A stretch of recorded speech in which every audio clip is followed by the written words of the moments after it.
తెలంగాణలో కాంగ్రెస్ ప్రభుత్వం ఉద్యమకారులను మోసం చేసిందని కూకట్పల్లి ఎమ్మెల్యే మాధవరం కృష్ణారావు ఆరోపించారు. శేర్లింగంపల్లి నియోజకవర్గంలోని బీఆర్ఎస్ పార్టీని బలోపేతం చేసే దిశగా శ్రీకారం చుట్టినట్టు తెలిపారు.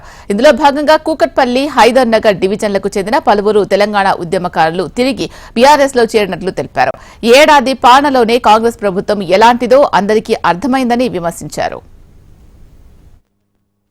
కూకట్పల్లి డివిజన్ సంబంధించినటువంటి అధ్యక్షుడు, శేర్లింగంపల్లికి సంబంధించిన అధ్యక్షుడు లక్ష్మీనారాయణ గాని అలా ఆధ్వర్యంలో 56 మంది మళ్ళీ తిరిగి మేము టీఆర్ఎస్ పార్టీతో అభివృద్ధి జరుగుతుంది, సాధ్యమైతే అన్నటువంటి ఆలోచనతో మా పార్టీ రావడం అనేది వాళ్ళ స్వాగతం పలుకుతా ఉన్నాం.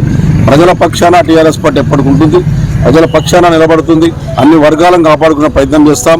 నిన్ననే 9 బ్రాహ్మణులు వాళ్ళ పాపం హైదరాబాద్ దాంట్లో షాపులు పెట్టుకుంటే వాళ్ళకి మేము ముఖ్యమంత్రి దృష్టికి నేనే తీసుకెళ్ళి ఆ టైంలో కేసీఆర్ తీసుకెళ్ళి వాళ్ళు కనీసం కరెంటు కట్టలేనటువంటి పరిస్థితి ఉన్నారు అని చెప్పితే ఆ ఎంబడే జీవో ఇచ్చి ₹1 లేకుండా వాళ్ళకి ఫ్రీ కరెంట్ ఇచ్చాం.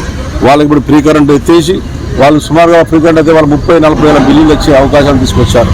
అందుకే నిన్న 3 నుంచి 4 వేల మంది నిన్న వాళ్ళు ధర్నా చేసి నిరసన తెలిపే కార్యక్రమం చేశారు. ఈ రకమైనటువంటి నిరసన కార్యక్రమం జరుగుతూ ఉంటే ఈ పండుగ వాతావరణం అని చెప్పి మేము పండుగలు చేశాం, ఇన్ని వేల కోట్లు, అన్ని వేల కోట్లు అని చెప్పి మేము ఇనాగ్రేషన్ చేసినాయి, మేము ఫౌండేషన్ చేసి మళ్ళా దాన్ని నేను ఇనాగ్రేషన్ చేయడం అనేది బాధ కలిగిందని చెప్పి సందర్భంగా తెలియజేస్తూ